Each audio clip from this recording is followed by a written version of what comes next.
Hey, Dirty Forkers. Welcome back to another episode of Making Moves. I'm here today with me, myself, and I because we're doing another solo, and I'm so excited for this specific podcast. It's actually one of my favorite podcasts I try to do every year. So if you didn't listen to last year's New Year's resolution vision board making podcast, feel free to listen to that as well after this one. But we're going to talk all about New Year's resolutions, new habits we want to form in the new year, and goals we want to achieve in the new year. I am so excited for 2024. I feel like if you stuck with me through 2023, you know it was a huge transition year for me. That's like what I've been branding it as. And I think that's one thing y'all should try and do and embrace in 2024 is brand your year. Obviously, I'm sure you've heard of the having a word for the year, which for me, my 2024 word is growth and grind. The two G's, the double G's. All of this is kind of corny, but like bear with me. We're going to embrace our inner Gary V today, and we're going to make a game plan for 2024. And I'm so excited because we're getting ahead of the game, and we're going to have one of the best years yet because we are prepared and we're taking action and we're not waiting for things to happen. Nothing in life is going to be handed to you on a silver platter. I swear. The key to life is being proactive and taking initiative and making shit happen for you because you have the control to do so. Otherwise, no one's going to bring you anything and hand it to you on a silver platter. Like shit just does not happen that way. Life isn't fair. That's why you have to take initiative and grab a hold of your life and your year. So, as I mentioned earlier, last year was my transition year. This year, hopefully, is going to be the year of growth and grinding. I'm ready to be psychotic about my routine. I'm ready to be in my home, in my own environment. I want to do way less traveling than what I did last year. It doesn't mean I don't want to travel. It just means I don't want to do as much as I did last year. Last year, I went to over 20 places, which... don't get me wrong. I am so beyond grateful to have traveled. Like that's what I wanted to do. I wanted to bop around. I wanted to jump around. I wanted to grow personally. And I really feel like I did that and it served me well. But this year I want to stay a little bit more rooted and planted in my city, which is LA. And I want to squeeze the shit out of it. Like I'm picturing a lemon when I'm squeezing that shit into my blueberry lemon pancakes with my lemon squeezer. Like I want to squeeze the shit out of Los Angeles and use every resource, person, opportunity, day that is sunny, cool place to visit. Like I want to use the shit out of my city because I feel like I didn't really get to last year. And how cool is it that I live in such an epic city? Like we have the mountains, we have the beach, we have the desert, we have actors, models, athletes, 9-to-5ers, influencers, like we have it all. And some of them I love, some of them I'm not a huge fan of, but I want to squeeze the shit with my lemon juicer out of Los Angeles this year and just be a little bit more rooted. I want my roots to seep into the ground even more. I've been here, about 8 years now and entering, I guess, my 9th year here. I want to be rooted more than I ever have been in this city. And that's going to require a lot of new friendships to be made, new places to go, and a plethora of other things. But I am so excited for 2024. I think it's going to be a fabulous year. I will be turning 27, which I am obsessed with the number 27. I think 7 in general is such a good, lucky number. So I'm excited about that. I feel like 26, like the age I turned this year, is just a weird ass age. Just because it's like, it doesn't sound fun and flirty. It's just a random number. I feel like you're kind of at an awkward spot. 27 sounds sexy. So I'm excited to do that. And I just feel like I'm myself again. I feel like I really took last year to work on me and become an even better version of myself than I was before that crazy year I had in 2022, where I was just like so lost, quarter life crisis, didn't know what I was doing, a little bit down bad, a little depressed, if we will. And now I feel like I am back to my old self, but she's better, she's newer, she's hotter, she's more fun. Like it's the new and improved version of me. And sometimes you need a year to work on that and to get back to that space. And I'm glad I took that year to do that. So that being said, in this episode, we will also be talking about habits and how to form them and how to actually make them a part of your routine. And at the end, we will also be doing a mini Q&A. I put on my Instagram story asking you guys for questions all about the new year, setting goals, resolutions, new year this, new year that. So I'm going to be answering those at the end. Thank you so much for submitting them. Be sure to follow me on Instagram if you haven't already. It's at TK's Juicy Pulls, and follow me on TikTok. The Making Moves TikTok has been vibing too. So follow me everywhere on Making Moves and TikTok on all the platforms. Love you guys so much. Let's get into the episode. So something I recently discovered in the end of 2023 was the incredible, the amazing application Audible. This is not an ad. This is just me essentially being a dumbass and realizing that I can use my time way more wisely by listening to books instead of procrastinating and putting off my reading. Because here's the thing, Dirty Forkers, your girl is not the best reader. I never excelled well in the reading comprehension section of the SAT, ACT. I'm just not a test taker to begin with. Like, in my opinion, test taking in that format is insane. That's another podcast. We won't get into that. However, I've never been the best reader. I find that I am pretty good at reading aloud when it comes to reading. Like popcorn reading, like that's my jam. I don't mind reading or speaking in front of others. I don't mind public speaking. I don't mind giving a speech or, reading a speech or delivering news. Like I'm fine doing all of that when it comes to reading. What I have an issue with is reading a big ass book and comprehending it and not thinking about 80 million things in my head. I don't know if this is just me. I'm blaming it on me being a creative and probably having a small dose of ADHD or one of those things. I haven't even gone through the process of probably getting diagnosed with that because I don't care. All I know is that I'm not the best at it and I want to be. My whole life, I've wanted to be a reader because I feel like I associate people that read with being smart.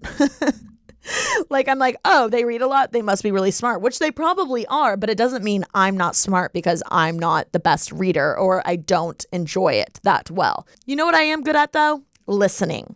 I'm a serial listener when it comes to podcasts, listening to my friends talk about their crazy ex, talking on the phone. Like, I can listen all day long. That being said, I discovered Audible. And I discovered that my mother, Kelly King, love you, girl, has quite the library on her Audible account with a plethora of self-help educational books that she has already paid for and downloaded that I have access to. Like, girl, you're telling me you've been gatekeeping this library from me this entire time? No, I'm kidding. I recently discovered Audible and it's truly changed my life. I've read like 3 books in the past week and a half. It's phenomenal. I just read Shoe Dog. Well, I listened to Shoe Dog by Phil Knight, Untamed by Glennon Doyle, and now I'm re-listening to Atomic Habits because I did read Atomic Habits a long time ago, but it was so I was so sparse with the reading. Like it was not consistent. I feel like I would jump into the book, be really into it, and then a month would go by and then I'd go on vacation and I'd pack the book and read 10 pages of it. And, it wasn't retained as much as I would have liked it to be because I know it's such a phenomenal book and it truly did change my life even though I read it in and out. I was halfway committed to it. So in Kelly King's phenomenal library, I was like, play. I need to re-listen to this and I have fallen in love with it. Again, I am sick and obsessed with Atomic Habits by James Clear. James, please come on my podcast. I would love to interview you. This book changed my life, truly. And it'll change yours. You have to read it. Again, not sponsored. I've never spoken with James in my life. I am just a huge fan of his reading material, specifically this book. Not only is it an easy book to read, but they have diagrams within the book. That's why I recommend owning the hard copy and listening to it at the same time. Double whammy that shit because it is worth it when it comes to this book. There are diagrams, there are charts, there are photos. And if you're a visual learner like me, it just helps that shit sink in. Helps the reading comprehension score go a little bit up on the SAT. Maybe that's why I didn't retain it as well. I'm a visual learner. Anyway, all of that to say is this book is rocking my socks off right now. And I wanted to explain a few of the things that have essentially changed my life again, because as I was writing my New Year's resolutions and goals and dreams for 2024, this book couldn't be more timely because it really shows you how to achieve those things and form habits that will lead to you getting to where you want to be. Because sometimes goals can be scary, or it's not the best way to get to where you want to be. And I'll explain that in a sec. But for now, let's break down a few things I have learned from this book before we get into my actual goals and New Year's resolutions, because this is how you make that shit happen. By the way, I will link the book down below in the description if you're listening on YouTube. You're welcome. Guys, I can't stop doing this heart. I'm obsessed.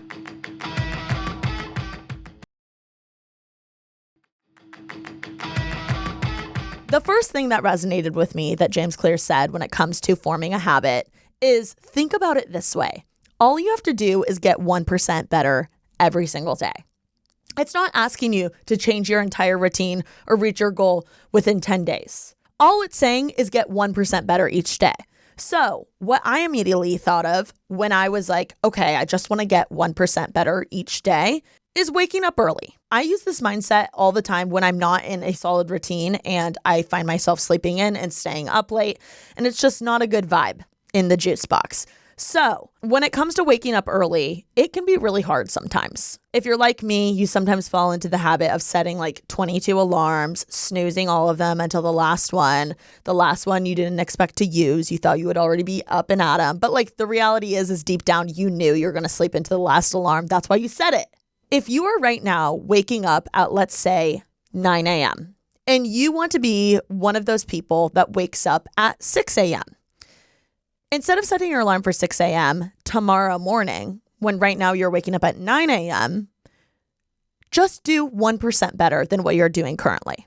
So if you're waking up at 9 a.m. right now, instead of setting your alarm for 6 a.m. tomorrow, set it for 8:55 or 8:58 or 8:59. I don't really give a shit as long as it's 1% better than what it was the day before. And before you know it, you'll be at 8:30. And before you know it, you'll be at 8 and then 7:30 and then 7 and then eventually 6 a.m. I like to do 5 or 10 minutes earlier each day just because I feel like it is realistic and it's enough to like really get you going, but not too much time to where you're going to be like, I absolutely can't do this. I got 0 sleep last night. So the goal is set the alarm for 5 to 10 minutes earlier than what you did the night before.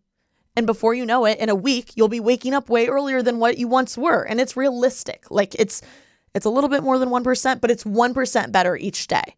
You can use this amongst any category in your life. Let's say you want to grow your TikTok account. You want to grow your following. Instead of trying to make the most insane video the next day, just make your video 1% better than what it was the day before. Maybe add a little sound effect at the beginning.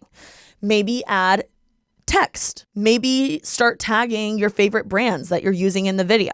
Maybe start adding more hashtags. Maybe that means you really focus on adding a thumbnail. The point is, it doesn't mean doing all of those things at once. It means doing one of those things each and every day so you can get a little better by the day. And by the end of the year, you will be 365% better. Think about it. If you get 1% better each day, there's 365 days in the year. Tell me if I'm wrong, but I'm pretty sure there's 365 days in the year. If you get 1% better each day, you're telling me I can get 365% better than where I started in 2024, you're going to be a beast in 2025. Also, normalize saying beast unironically. I can't stop saying it. And I do think it's funny. It's such a funny word to use ironically, but now I've been using it unironically. And you know what? It's fun. We need to bring back beast. Is it just me or did everyone in high school say beast unironically, all the time? Beast was born in high school for me. Comment down below when beast was born in your world. Another thing that I learned when it comes to forming a habit in your routine is that to create a habit, there's 4 things. There's the cue, the craving, the reward, and the response. And picture it like a little circle. I'll try and put the chart that James Clear used in his book right here. It starts with the cue, and then it goes to the craving, and then it goes to the reward, and then it goes to the response. So you use these 4 things when you're trying to make a habit or when you're trying to break a habit. Let me explain. So the cue means this.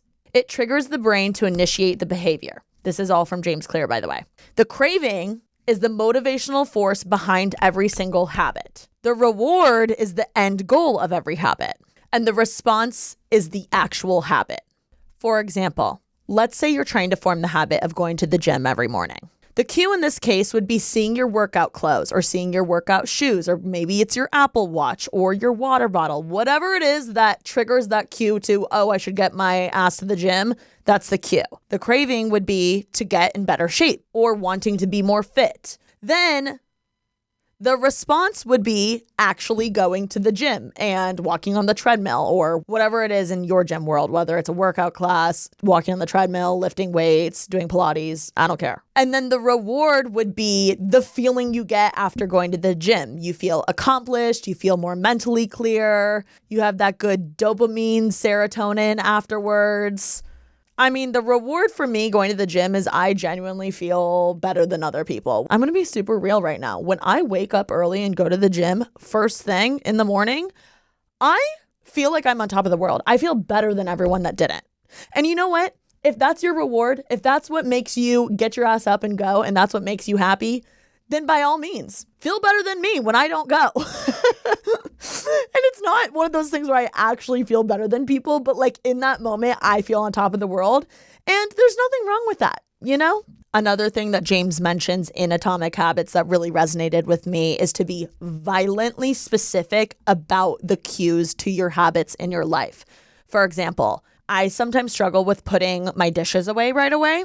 So the way he explains to break it down would be, if I'm going to eat this meal that I've prepared, I need to be violently specific about the tasks I'm going to do leading up to it and afterwards. So I should have in my head, if I'm going to make a breakfast burrito, I need to wash the plate and put it in the dishwasher afterwards because that's a part of the habit stacking routine. And it's broken down into those small steps. And I feel like because I live alone, I don't care as much about letting the dishes stack up a little bit, because when I lived with people, I was in such a routine of like putting my dishes away because I didn't want my roommate to hate me. But now I struggle with it because no one's going to get mad at me for leaving the dishes stacked up in the sink except for me. So I now have to think of it like, okay, I'm going to make this pasta. If I make it and eat it, I then have to wash it and open up the dishwasher, put it in, put the dishwasher detergent in, press go, and that's how I maintain a tidy kitchen. And habit stacking is the term for this. It's basically breaking a big habit down into small little habits that you stack into one big thing, if that makes sense. So because this book is so top of mind for me when it came to writing down my New Year's resolutions and my goals, it got me thinking of the habits I want to start doing and forming so that I can actually achieve them in the new year, which now let's get into my New Year's resolutions and goals. My first goal for 2024 or New Year's resolution, I'm like, they're the same thing in my head. The goal is to get 1 million followers on TikTok. Now, I was a little scared to share this because it's like, my head goes to, well, one, what if I don't? That's kind of embarrassing. I don't know. It feels corny to say out loud. Like, I want 1 million followers on TikTok. Like that's what it feels like to me.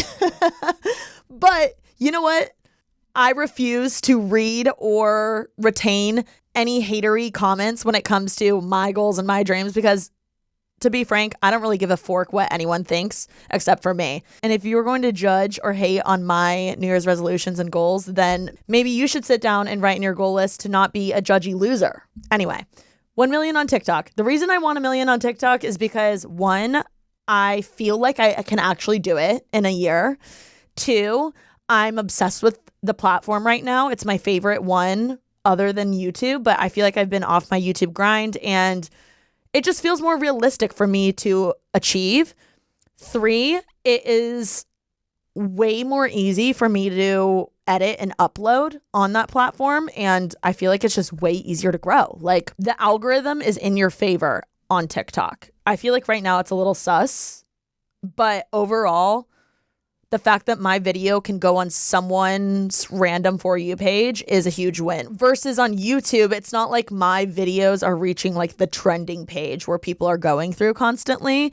It's like, of course, my subscribers watch.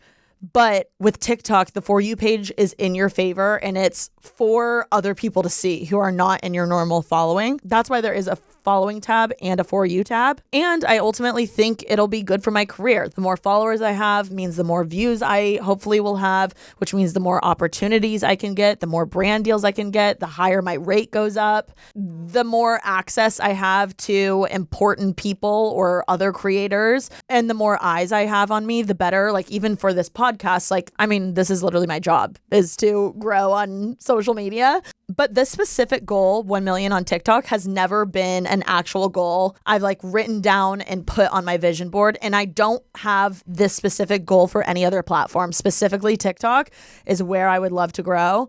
And I think I can do it. And I'm motivated more than ever right now.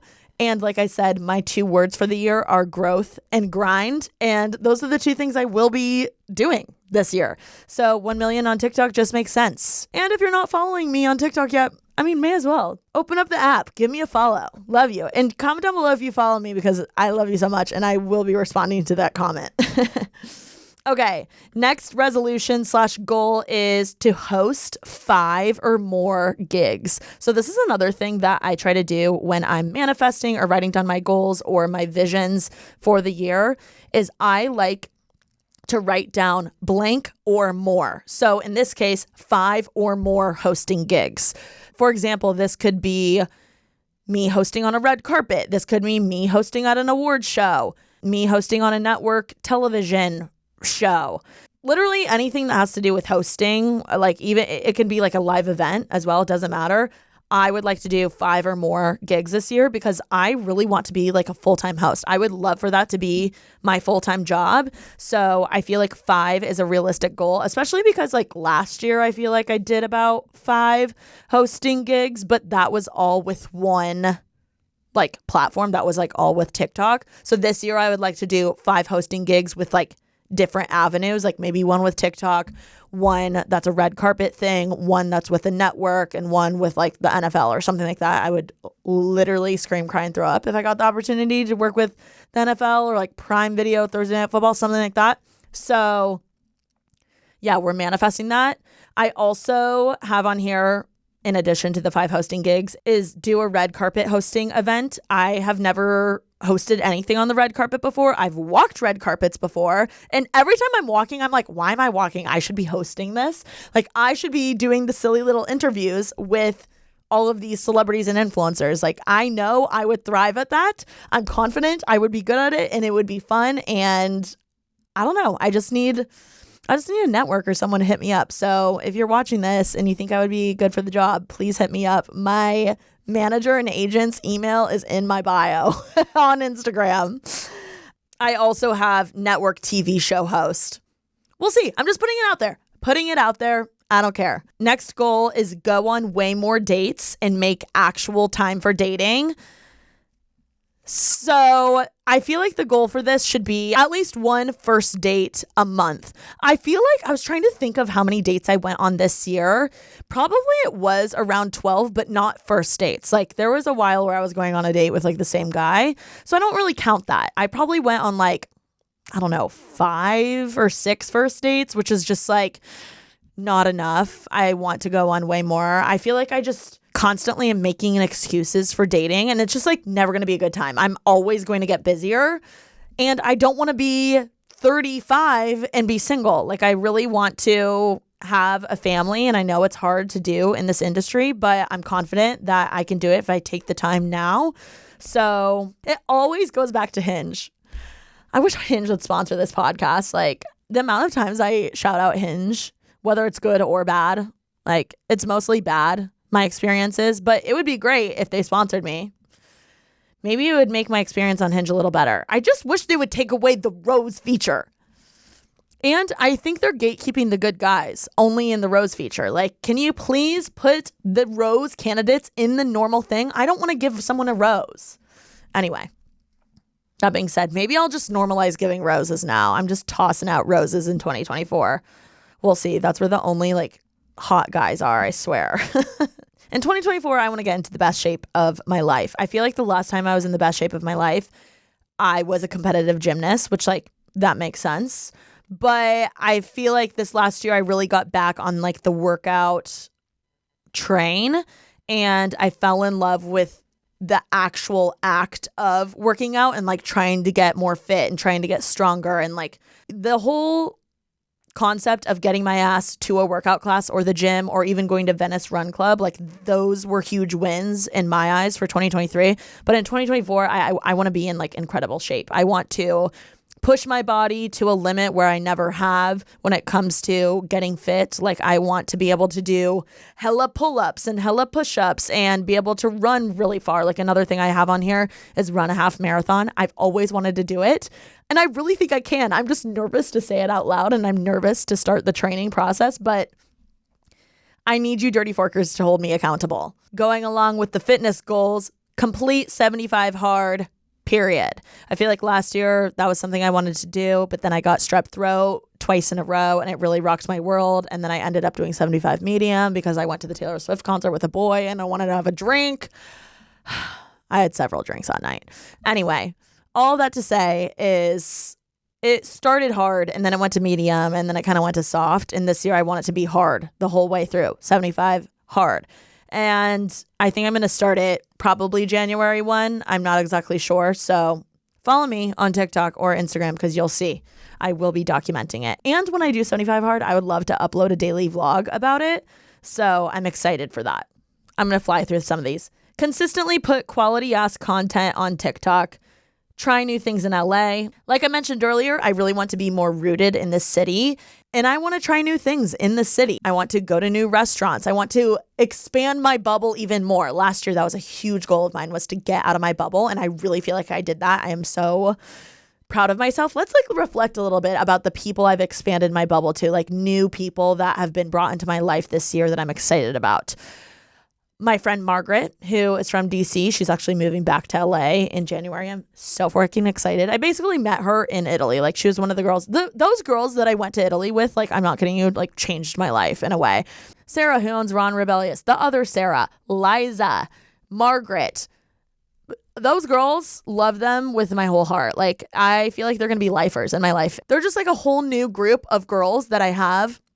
And they don't even live in LA, but like I feel like they're another friend group that I'm a part of and I'm so beyond grateful for. And they really helped me get through a tough time. And I feel like that's what friendship is all about, is being there and showing up for your friends when they're going through a hard time. And they have all gone above and beyond for me doing that. Another person that I've been hanging out with a ton this year and who I am so glad is a part of my orbit now is Miss Sarah Penny. She's the girl who I went to her wedding in South Africa. She's like the fitness queen. She's so healthy. She's so smart. She's just on her bullshit. And I want to surround myself with people I want to be like. And Sarah Penny is one of those girls. Katie Austin is another person I've been hanging out with a ton. I adore her. Her and that whole crew, like Liza, Kristen, that whole crew they're so inspiring to me. They've welcomed me with open arms. They make me want to be a better person and they motivate the hell out of me and they have their shit together, and that is who I want to surround myself with. They're also nice girls. Like they also are living lives I want to have. Like they all, specifically Katie and Kristen, have incredible men in their life. They have a solid relationship. Like the trajectory for them is this, and I want the trajectory for myself to be like this. So I'm going to move forward with surrounding myself with people like that. Their trajectory is like this and I'm right behind, going like this as well. Let's see. My friend Haley Ringo, I've gotten even closer with this year. She's been phenomenal. Emily June, Lexi Lombard, Claudia. I've been hung out with them all a ton this year, and I am so grateful for all of them. They've just been so awesome, and it's just crazy. It's crazy to think that a year ago I was hardly talking to any of them, or I didn't even know some of them, and now they're in my constant text rotation. And that's what's so cool about life, is you go through seasons and people come and go for a reason. And I am so grateful that all of these people have come into my life.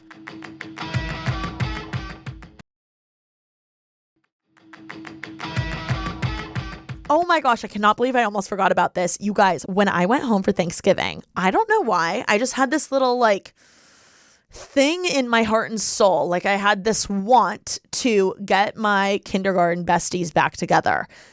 It's not like anything crazy happened where we were like, we all hate each other type of thing. It was just like life happened. You know, we went to school together from kindergarten all the way up to 6th grade. We were like all in the same school district. And then my school fed into 2 different middle schools and high schools. And then, you know, life goes on and then you go to different colleges and now we live all over the US. But for some reason, I had this burning desire in my little juicy heart to bring back the kindergarten squad. And it started when I ran into one of my friend's moms when I was home for a football game this year. And basically I went for a walk with my friend Cassidy and I was like, oh my gosh, this is so nice being able to catch up with someone that's known me literally my whole life and doesn't give a shit about anything other than just being my friend and knowing me my whole life. Like she's not friends with me for any wrong reasons. You know what I mean? Like she's literally known me since I was born. So it started with her. And obviously you guys know I've like maintained being best friends with my best friend Annie, who I love and adore. And she's like my childhood best friend. Like that's literally who she is.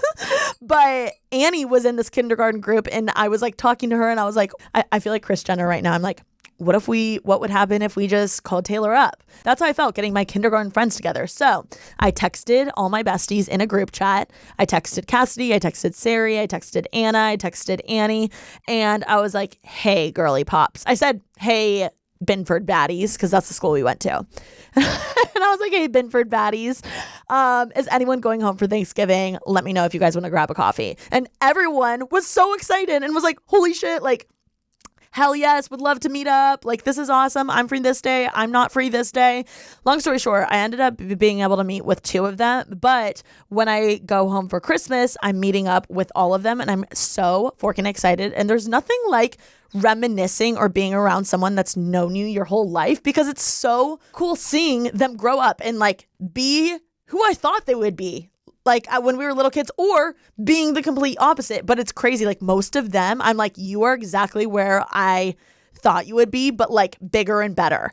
That being said, I'm so excited to meet up with my friends. It's going to be so fun. This is what's crazy is we're all from Bloomington, Indiana, and we're born and raised there. Okay. But now I'm in LA, Sari's in New York City, Annie's in Chicago. Anna, I want to say she's in DC. I'm not exactly sure. I think she's a lawyer. Like, I don't know. I literally haven't seen her since high school. And we weren't even that close in high school. So I'm like so excited specifically to catch up with Anna. And then Cassidy lives in Indiana. So like the fact that we live all over, and I've already invited a few of them. I saw Cassidy and Sari when I was home. I was like, guys, let me know if you ever want to come to LA. And Sari literally already booked her flight to come with her sister to LA in January, and I cannot wait to host them, but I'm going to try and convince the rest of my friends to come. If not, we will do another trip. But I was like, how fun would that be if we all traveled to every girl's city, like in the next 5 years? Like one year we went to visit Annie in Chicago. The next year we went to visit Sari in New York, and then DC, whatever. It's so crazy. Like getting together with them seriously made my cup so full. And this is your sign, I guess. If there's someone that you went to kindergarten with or you grew up with and you have lost touch with them, you never know what good can come from it. So I encourage you to reach out and rekindle or respark some of those friendships. Like instead of hitting up your ex, hit up your childhood best friend. Like you're going to get way more of a reward from doing that than like hooking up with your ex. Like you know what the hookup's going to be. Anyway, that experience made me want to rekindle and reach out to a bunch of other people that I grew up with or I've just met along the way in my journey of life, because sometimes you fall out of touch and like people are scared to reach out because they don't want to bother you, or they're busy, or they went through something traumatic. Like you never know. The worst that can happen is they say no. And like you already don't see them, so it's not that big of a deal. So normalize reaching back out. This year I want to join a pickleball league. I would like to find potentially a full-time editor. I want to get 10 videos that hit over 1 million views. I want to get, this is a lot, but I feel like I can do it. I really feel like I can do it. I'm just going to say it, YOLO. I want to get 100,000 subscribers on the Making Moves YouTube channel. I feel like we can. I really feel like we can. I'm just going to manifest it. Run the half marathon, go to Run Club 10 or more times, have 20 of my podcasts hit 50,000 or more views, go on a brand trip, work with more lip brands. I have make a dollar amount on here, but I don't really want to share it. Just, I don't know, for some sense of privacy in my life. Read 15 books. This year, my goal was 12 books, and I'm at 10 right now. So once I finish Atomic Habits and I think one more, I think I'm done, which is incredible. I want to hang out with my parents more, form better cleaning habits, have a new and improved custom Making Moves set. So new background for the Making Moves show, potentially. Speaking of Making Moves, I would love to come out with more merch. We officially sold out of the Making Moves crew neck. I genuinely can't believe it. What I've noticed about you guys is you like to add it to your cart and vibe and marinate on it for a while, which is exactly how I shop. And I was a little worried at the beginning, the day I dropped it, because like we got a great amount of sales, but a little less than I was expecting. And then day 2 and 3 came around and I was like, oh, I see how you guys are. You're not as impulsive as I thought you were. And I'm not an impulsive shopper either. I respect it. So yeah, I would love to come out with more merch items, maybe like 2 or 3 more merch items. I think that would be so fun. In 2024, I want to learn how to give myself the best blowout ever. I feel like it's about damn time. Like I want to be the best person at doing my own hair and makeup. I want to get really good at doing my own makeup and really forking good at doing my own hair. And I want it to be the bounciest, most fluffy, voluminizing blowout ever.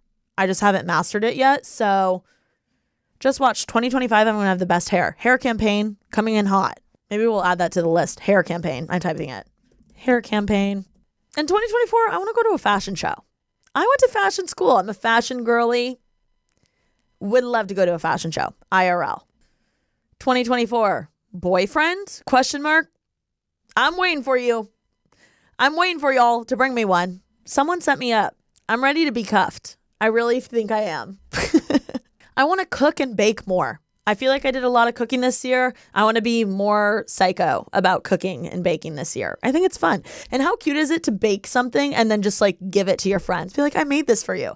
That's adorable. If someone baked me something, I would never forget it. And if you want to bake me something, just let me know because I would be honored. Now, these are just a few of the many things I want to accomplish in 2024. I am going to be doing a whole vision board video on my YouTube channel, so definitely follow me there if you want the nitty-gritty, the details. It's crazy how much we accomplished already in 2023, and I am overall just grateful to be doing this and to have the ability to have such a lucrative list of things I want to do. Like, that is such a blessing, and that is so cool.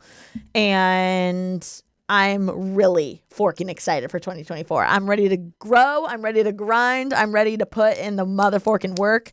And let me know, comment down below like your top 3 things you're trying to do in the new year. And now let's answer some of your guys' questions. Okay, someone asked, where do you keep your vision boards for motivation? I actually kept my 2023 one in my kitchen.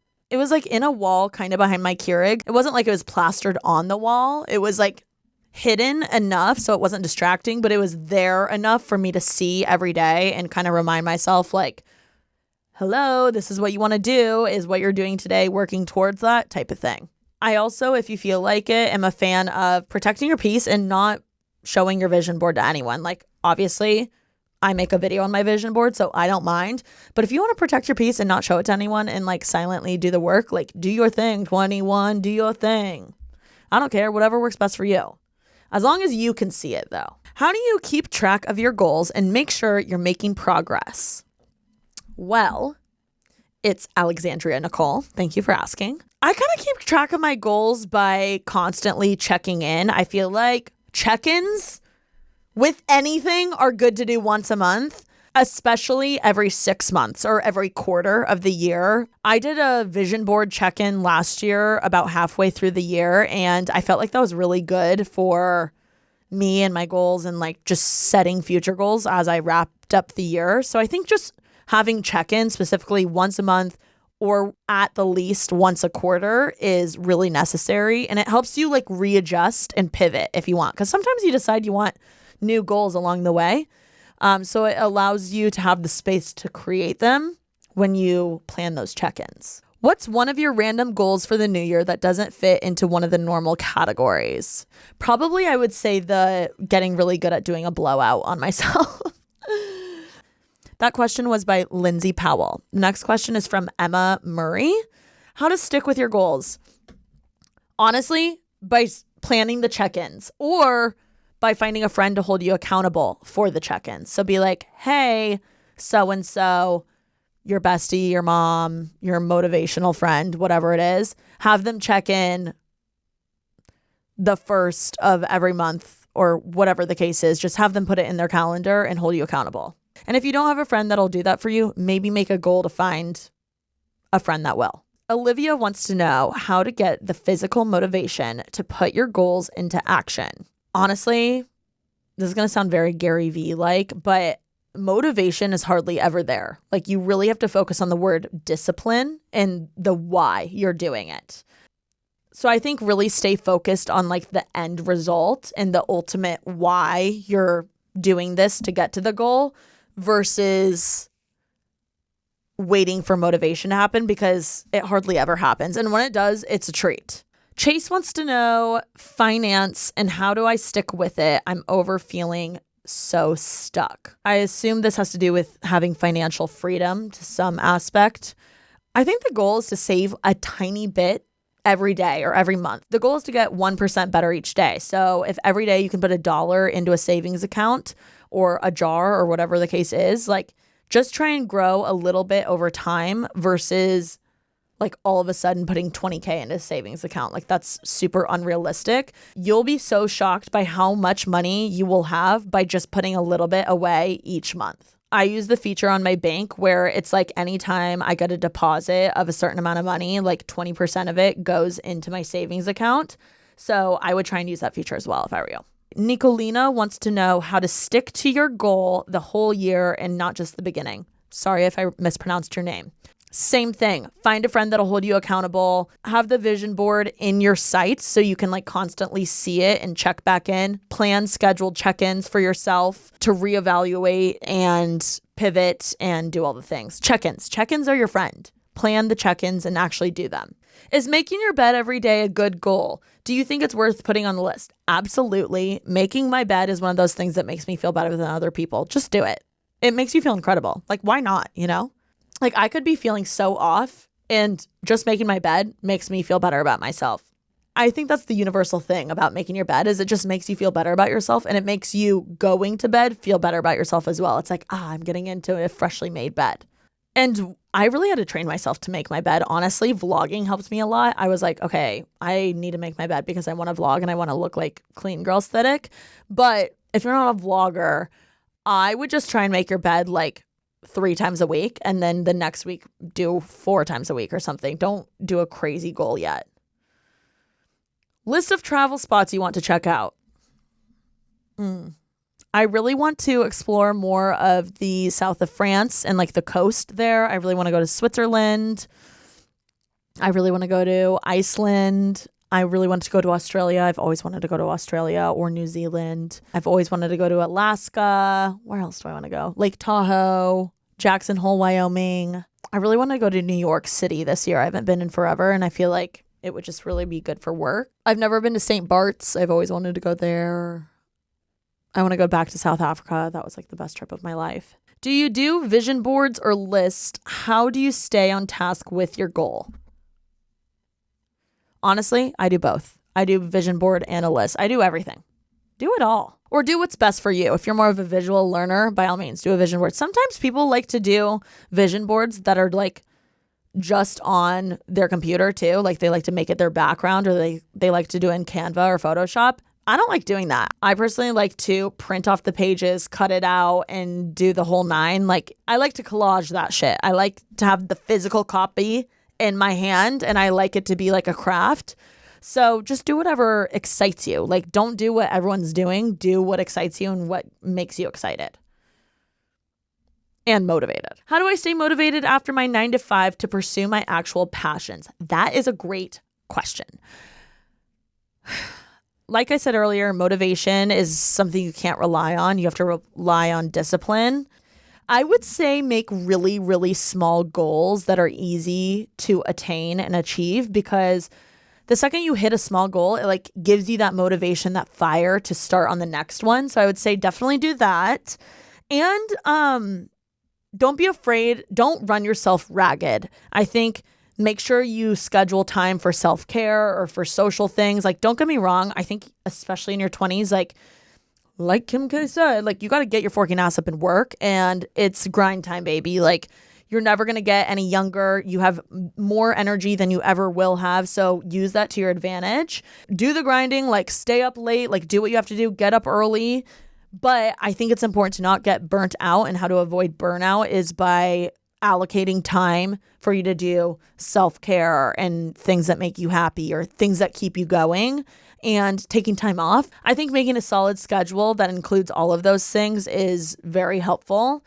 And again, surrounding yourself with others that are like-minded and you want to be like, and that will hold you accountable and motivate you when you're not feeling it. Okay, those were just a few of your questions. I hope you enjoyed this episode. Thank you so much for listening and subscribing. I'm so excited for 2024. We're going to forking crush it this year. It's going to be the best year yet. And please DM me your vision boards and your goals. I would love to read through them and see them. This is like my favorite time of year to get our shit together, and we're going to have the best year yet. So be sure to make someone else's day this week. Love you all so much, and I'll see you next week. Peace.